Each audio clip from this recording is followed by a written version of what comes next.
Hey you guys, I'm Peter, and welcome to Peter's Movie Reviews. Okay, today I want to talk about a new horror movie that a lot of people are talking about on YouTube and on TikTok and everywhere else, and that is Shelby Oaks. Okay, so let me tell you the background story to this movie first, in case you don't know, which if you're watching this review, I'm sure many of you know about this movie. I honestly did not know about this movie until recently. This movie is written and directed by Chris Stuckman, who is probably one of the top, if not the one or two top movie reviewers on YouTube. And this is his foray into filmmaking, okay? And, you know, there's always a lot of criticism when influencers jump into mainstream roles, like filmmaking, modeling, acting, writing, things like that. And so there's always a lot of criticism. This movie was brought to me a couple weeks ago. People are like, are you going to review this Chris Stuckman movie? I have watched Chris Stuckman off and on for a while. He's honestly probably one of the reasons why I started this movie channel. He and Jeremy Johns and some other people that I've watched for a very long time, and I love their reviews. I love their reviews. And so I was like, yeah, I'll watch this. People are asking me to review it. In all honesty, I think I feel the same thing that a lot of other people felt reviewing theirs. There's almost kind of like a little bit of a nervousness about it. I've heard that, and I'm sure that he's probably not even watching this review, but I've heard that Chris is not really that open to some criticism of the film, and I've also seen some other reviews, because I thought, did I really miss the mark on this movie? Did I get a different take than everybody else got on this? And I watched some other reviews, and I felt like people were kind of holding back a little bit. It was kind of like, you know, I don't know, I felt like people were being as honest as they could without, you know, it's like when somebody asks you, you know, it's like, do you like my outfit? And it's like, yeah, I mean, maybe you should put a coat on over that. I don't know. I felt like people are being really nice, you know, and listen, I'm a movie reviewer over here, and I just listen. I'm not gonna shit on anybody's parade, but I'm also not gonna be dishonest. I'm not gonna tell you to waste your $9.99 like I did renting it online, because I wasted my money. This movie is in the genre of horror. Was it horror? I don't know. I wasn't scared. I saw some other reviews that said, like, the music was really scary and haunting and fantastic. I have that in my notes. I thought the music, for somebody that has reviewed a lot of horror movies, you know, I've watched probably almost every horror movie franchise. I love horror movies. Music is such an integral part of horror movies and the building of scenes. And I thought the music I was like, did they just pick it off of some like online free site? Like the music in the movie didn't seem scary to me at all.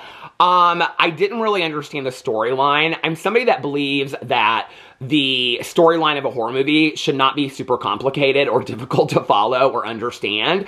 I actually think that simplicity in a horror movie almost kind of works to its advantage, and not to complicate the plot and the storyline. If the audience member is getting lost, then the audience member is not going to be scared, because they're trying to figure out what's going on. I've also seen some other reviews. I mean, there's a lot of reviews out there that are not good of the movie. So, and there's also a lot of people out there that are saying that there's a lot of jump scares. I honest to God, like, that was one of the things I thought halfway through the movie, was I was like, there has not been one jump scare in this entire movie, you know? And I'm like, I don't know, the movie fell on stereotypical tropes of horror movies, which I don't have a problem with that. When it's like done in almost kind of like a parodied way, or it's done almost kind of to pay homage to older horror movies.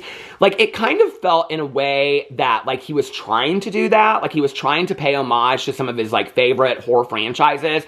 But I couldn't really figure out maybe Blair Witch Project, I don't know. There just was so many missed opportunities. The movie didn't really make sense to me. I was never scared. Honest to God, really, and like by the end of it, I was like, what am I missing here about like the conclusion? I mean, like, I am not a believer that a horror movie should be super intellectual to the point where you have to like figure it out, right? I mean, like, and at the very end, you kind of like figure out what the movie's about, and like that was what all this was about.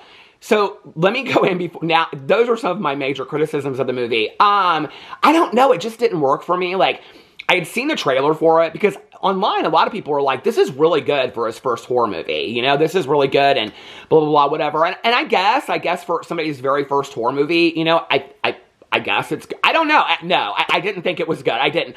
You know what it felt like to me? Okay, so I watched the trailer. I actually thought the trailer was really well done. The trailer is what got me interested in watching it. There are so many horror movies out there. You know, we have Shudder. I love Shudder. I get it for Dracula, but I watch a lot of horror movies on Shudder. There are so many horror movies that are being released now that are very low budget, that are done 100 times better than this movie was ever done. The concept of this movie, I thought, was like a genius idea, but then it just was never really was constructed well at all. Like, it didn't really make sense. So when I was like, I don't know, I started watching it, and I was like, you know, like on Shudder, they release like 15 new horror movies a week if you watch Shudder. Shudder's like a mostly like horror movie website or streaming service. And so they release like 15 or 20 new horror movies a week. And like 19 of them will be bad and one of them will be good. And it came out in like 1990 or something. But most of them are like amateur, you know, like made horror movies. And some of them are actually pretty good. This felt to me like one of those 15 movies that comes out every week that's in the not very good section. It's kind of like, you wouldn't recommend it. I mean, I wouldn't recommend this movie to anybody. I didn't think it was horrible. It wasn't like, this is the worst movie I've ever seen. It wasn't like laughable. It was so bad. It just was boring. It was just a boring movie, honestly. The pacing was bad. I don't know. Like, I was really excited about it. I was really excited to watch it last night. I even talked about it on my vlog. I was like, I'm going to watch Shelby Oaks tonight. And I honestly thought I would be able to get on here and be like, I loved this movie, you know, like for a first-time filmmaker, for a YouTuber, like, you know, I was really excited about that. And that's not the review that I'm giving. So anyway, let me explain the movie. Now, towards the end of this, and I'll let you guys know when I'm going to do that, I'm going to give some spoilers on this because I feel like to conclusively explain how I feel about this movie, I have to kind of spoil it. So I will explain that at the end. So the movie is about this girl named Riley, and I believe in 2008, she has this paranormal channel on YouTube, which is called Paranormal Paranoids. Now, and she runs it with, I believe, 4 other people. This is where, for me, there were a lot of kind of like background things that didn't make sense. Because there's like a lot of people online that are speculating what happened to these people and whatever. And they're like, who's the guy behind the camera? You never see the guy behind the camera. They even name him David, I think, at one point, or Peter or something like that. But like, it goes down that road, but then there's nothing to that. I actually think that would have been a better storyline of like, who's the guy behind the camera, or who's she talking to that you never see? You don't know who this 5th person is, right? Like, that would have been a really great storyline for a horror movie, because you don't know who that person is, so you don't really know, like, if you're interacting with somebody, should you be scared or should you not? So she's running this YouTube channel in 2008, which, you know, I've seen a lot of other people like kind of say like, oh, he's in the world of YouTube, so he created a YouTube thing. I liked that. I liked that he did that because I felt like he got it right. Like, you know, I read a lot of books where they talk about like YouTubers, influencers, and they kind of miss the mark because you can tell it's not what they do for, you know, their regular life. But Chris Stuckman does do that. So he gets the behind the scenes of YouTube. I like that he brought that to life. So it's about this girl named Riley, and she and her friends she's the host of the show, and it's called Paranormal Paranoids, and they go to like haunted different places, and they're going to this abandoned town called Shelby Oaks, and it's in Ohio, which I think Chris Stuckman is originally from Ohio. I'm in Indiana, so it felt to me like I even like when I saw the trailer, I was like, oh, this is going to be kind of scary. Like, I'm going to watch it at night. It looks the same outside here as it does in Ohio. So I was kind of excited about it. Like I said, the trailer is very well done. And then she goes missing. Before she goes missing, an important part of the story is that in the background of a lot of their videos and pictures, like, people spot like ghosts and things like that. And I think that one of the things that is important to note about what I think Chris was trying to do in this is that this was at a time, honestly, and I do remember this, when a lot of this paranormal stuff was coming out. It's like when Zach Bagans started getting famous and stuff like that. And people would call them out for being fake because they'd say, oh, did you see an orb? Or did you see a ghost at the minute mark, right? And then they would call them out for being fake. I mean, today people are going crazy over Sylvia Brown. Sylvia Brown was fake 25 years ago, you know, long before she passed away. And so it's kind of, it was that era where people were really into watching a lot of paranormal stuff, and then they were trying to clock it for being like, you know, fake, and somebody staged a ghost. And so they're getting a lot of attention for being like fake paranormal investigators. And I think that's kind of the idea that he's playing off of. But then they go missing, okay? Now, at the center of this movie is her sister Mia. And This is probably the one highlight of the movie, okay? Her sister Mia, she's a Canadian actress. I looked up to see who she was. Her name's Camille Sullivan or something like that. She was fantastic. She was absolutely fantastic. Like, honest to God, part of the problem with the casting of this movie was that she was on a level of something that you would see. Like, I mean, I watch a lot of Netflix series shows. Like, I just finished the Claire Danes show, The Beast in Me, and I watched All Her Fault. I watch a lot of British television on BritBox. Like, she's of that caliber of acting.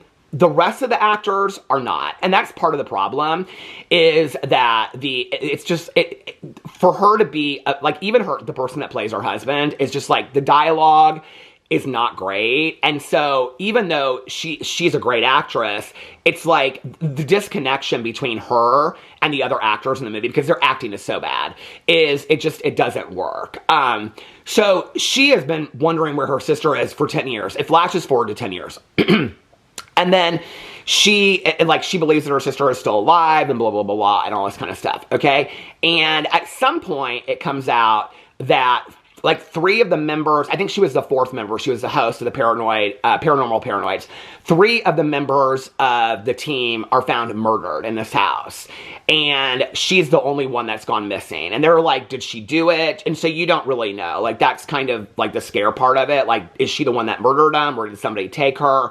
And you don't really know. And then this guy comes to the sister, Mia's, front door, and he says, she finally let me go, and then he has a gun and, does what to himself. And then he has a tape in his hand, and it's of, like, I don't know, like, so first of all, the movie is kind of split up between, like, this, what do they call them? Mockumentaries or whatever. It's like a documentary, but it's, like, fake.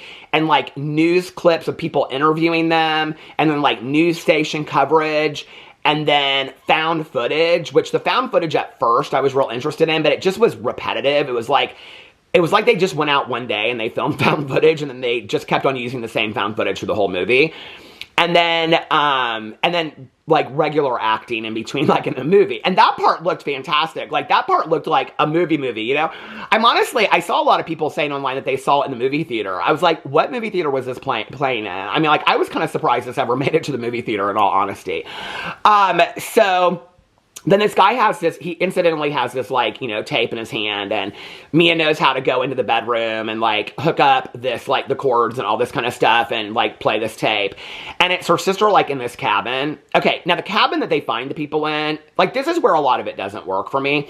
And I said this in a video of mine the other day. Like, I don't have a problem with things that don't work in horror movies. Like, Laurie Strode in Halloween, walking down the street, and then it's, like, dry, and then she turns the corner and it's wet. Or you can see production, like, on the porch of a house filming her. Like, I kind of enjoy that kind of stuff, unless you take yourself so seriously that that's not supposed to be there. Like, there was this scene, so when the guy takes his life, like, Mia, the sister, she's got blood on her face for hours. Like, literally for hours. And I even looked, because I noticed how bizarre it was, because her husband comes in and goes, don't you want to take a shower? And she goes, no, not right now. And I'm like, okay, that's kind of bizarre that you would just want to sit there in this man's blood. I would want it off me immediately, number one. Number two, it's like you can see that they've done touch-ups on it, because it changes throughout the course of the 3 scenes that they show it in. Then she goes in and she plays this tape of her sister, okay? And she sees some stuff in this tape and whatever. I don't know. It's like they played this tape so many times. I honest to God was like, there's this, like, demon outside the window. I was like, I wish they would have just shown it right away, because I kept on looking for this demon. I was like, are we supposed to be seeing something in here? Like, and the sister's, like, terrified. I don't know, like, I saw Blair Witch Project in the movie theater, okay? I mean, I am that old. I went and saw it. I remember I saw it, like, on a Sunday night, and the movie theater was packed, and my best friend at the time, she and I went and saw it. We were, like, in those 2 rows over the side. Do y'all remember they had the 2 seats to the side? And I remember that, like, it started so late because they were trying to get everybody in there. We were, like, the last show. That finally, when the lights went down, somebody shouted in the back, thank God, some of us got school tomorrow. I mean, and I remember being, like, scared in the Blair Witch Project. I was not scared in this movie. I don't know, like, anyway, it did not work, okay?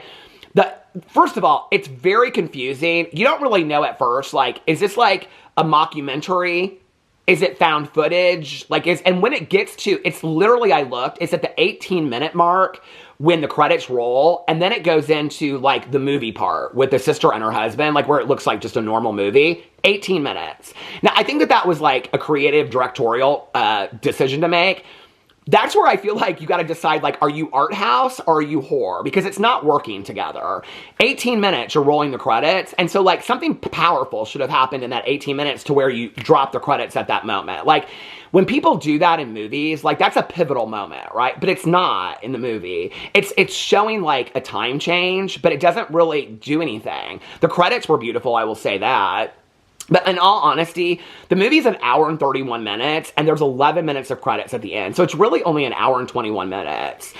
How am I bored in an hour and 21 minute movie? I mean, literally at the 30-minute mark, I'm like, is anything going to happen? So they go, so the sister then, her goal is to go and find out where her sister is. She believes her sister is still alive. Now, if you want to watch the movie, don't watch this review any further because I'm going to spoil it for you. Okay, I'm giving you full warning to dip out now.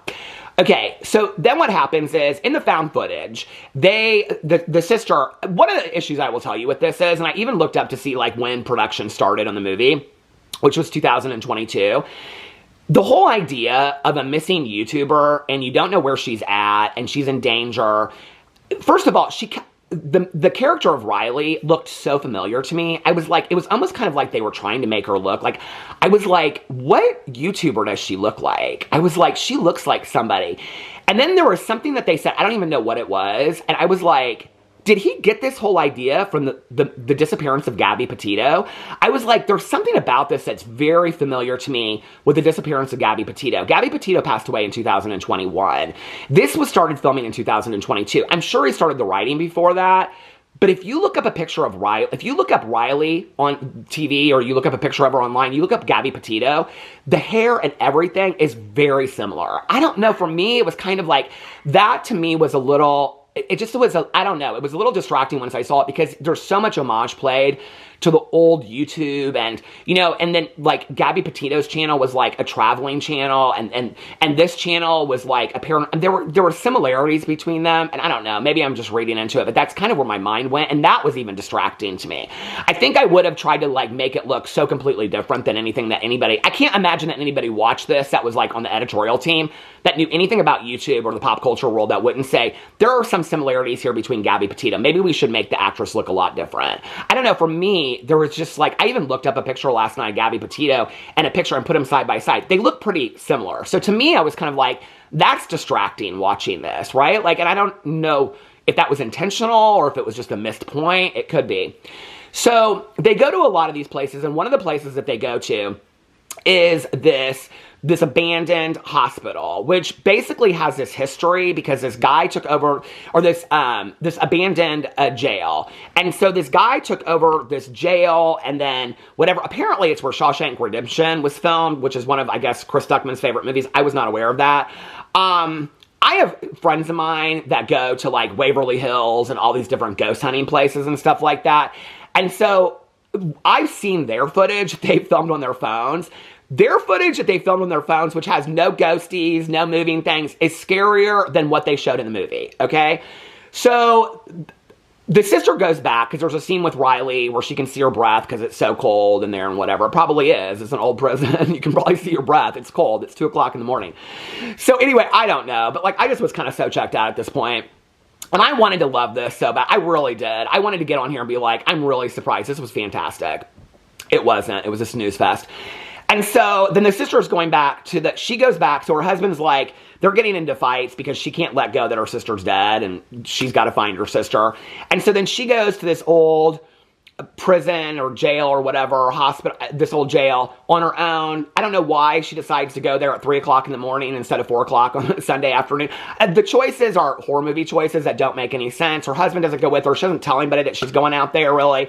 And so then she goes out there, and then somehow there's, like, she's going in, like, there's so much you're supposed to, like, I don't know, like, this is where I was like, am I supposed to understand more than I do? And so then she, like, goes into the cell where the guy that, like, took his life on her front porch, there's, like, some connection to all of him. And so that was his cell that he was in. And so she goes into his cell. I'm like, what's she gonna? She doesn't really find anything. And then all of a sudden, there's all these dogs. These I don't, were they Great Danes or something? I don't know. These devil dogs from hell. And they're not Great Danes, just the dogs in the movie. But they're like always attacking her and coming to her windows and stuff like that. And she just, I don't know really what the role of the dogs was. I didn't really understand it except for like maybe devil dogs or something. But one of them gets into jail somehow, and then she runs out of the jail, and then she finds this like cabin in the woods. It was just a mess, a fuckery that didn't make no sense. I was like, what is going on? Then she finds this cabin in the woods. Now she's out in the middle of nowhere. You don't even see the cabin, okay? And all of a sudden you hear this voice, and it's this woman, and she's like, hello? Okay, I'd have been running for the hills. I'd have been like, I am so done with this at this point. And she just like turns around real slowly, and she's like, hello?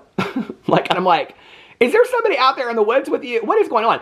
She turns around, there's this cabin out there, okay? And it's abandoned town. And this is where we meet Norma, okay? And Norma is this woman that you just know she's gonna be crazy from the beginning, right? I'm like, oh, this guy that took his life and whatever and said she finally let me go. You're thinking the whole time it's Riley, but what it is it's this woman, and she's probably his mother. I figured it out that quick. Well, that's what it is, okay? And she's this devil worshiper or something like that. It's kind of very like Rosemary's Baby at the end of it. And then Mia goes in there, and then she's like, there's black mold everywhere, which I didn't really understand why we were showing black, but it's like so intentional. This is where like basic filmmaking, like if you put a smoking gun on a table, the smoking gun better do something. Like the black mold didn't really, if it was supposed to mean something, I missed it, okay? I missed the black mold. But then she goes up, and then she finds then this woman, her name's Wanda. Now this could have been really like a Aunt Gladys moment and Weapons. Like they could have made her like so beyond that you would like couldn't keep your eyes off of her.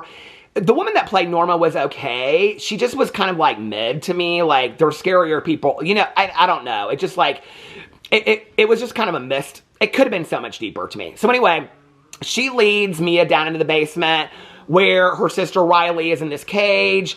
Then there's like this demon up there. Her sister doesn't want to leave the house because there's this baby up there that you find out that Riley doesn't have this baby with the brother, and the whole thing was demonic. Okay, basically is what you found out. Now, they never go in and explain what these people's connection is. Like Rosemary's Baby goes in and does that. What these people's connection is to the devil or whoever, Satan. You don't know. I mean, they're just these hill people that live out in a cabin in the woods. And you don't even know, like, what their connection is and how they became devil worshippers. You don't know none of that. None of it makes any sense. And, I mean, she's got saltine crackers sitting on the kitchen counter. Apparently, she is a genius at witchery and woo-woo. I don't know, okay? But then the sister won't leave the house, so she goes upstairs, and the baby's there in this cradle, and then the Norma lady, she raises the sister Riley up off the ground. That part was so fakery. I was like, that should have not even been included in there. And then the sister just kind of sits on the ground, and then the woman dies and spreads her blood over this montage. And that's where, like, at that part, you see all these pictures of Mia, not Riley. And I'm like, oh, because at one point, Mia has this, Mia remembers this memory where her sister was having night terrors when she was a little kid, and she couldn't sleep. And so Mia went in her room, and she saw this demon thing that had the horns coming out of its head, which isn't even scary in the movie ever. It's so fake looking. And so she saw it out the window. Well, when they explain that, I'm like, oh, this thing's been after Mia all along. It's never been about Riley. Riley's just the one to get Mia there. It's never been about Riley. It's been about Mia. I figured that out as soon as they showed that scene. So then the woman dies. Riley gets out of the house. And then it's like the first night home from the hospital. And Riley's losing her mind. And then the interviewer of the documentary is like, are you guys good? And Mia's like, yeah, we're good. We're happy. The baby's safe now. I'm like, you were just like going through, I don't know. It just does not work. Okay. And then Mia wakes up, and she's got to kill the baby because the baby's like a demon baby from hell. And then Mia's like, no, don't kill the baby. And then they're like fighting, and then she pushes Mia out, or Mia pushes Riley out the window by accident. And then she's like, Riley, I can't believe you're going to die. And then the demon dogs come, and they show the baby, and the baby's just like, because like his mother that was trying to kill him is dead now, but he's like 2 months old, so how would he know? And then these devil dogs just rip the hell out of Riley, okay? And then at the window, you see the demon come over Mia, and he puts her hand on her shoulder, and she's like, ah, like, and then you know it was all about Mia to begin with. The demon just wanted Mia. It doesn't work. It doesn't work. And even as much as it does, it's boring. It is so boring. There was not one jump scare in this movie. Not one jump scare. I mean, some of these scenes are so long. Like, I felt like she was like, this one moment, the music isn't scary. I mean, it is just, it's bad. It's bad. And I don't know. Like, I wanted to get on here so much and tell you guys that I loved it, but it was bad. It was bad.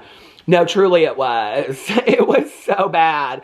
Anyway, let me know if I missed something. This is the thing, and I want to say this again, okay? For me, a horror movie, like I just watched that Thanksgiving horror movie that came out a couple years ago. I loved it. I thought, you want to pay homage to old horror movies? I thought it paid homage to like the late, this is my last reaction that I did. It pays homage to 90s horror movies.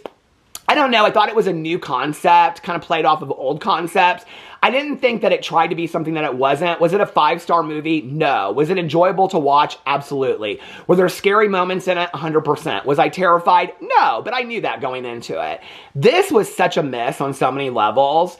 I don't know. I just was like, and I just didn't get it. And I don't think that a horror movie should be so complicated because then it takes it out of that. It takes it into like art house. And for me, like figure out, I don't know what I was confusion. So anyway, let me know what you thought about it in the comment section below. I love you guys and I will see you tomorrow. Bye.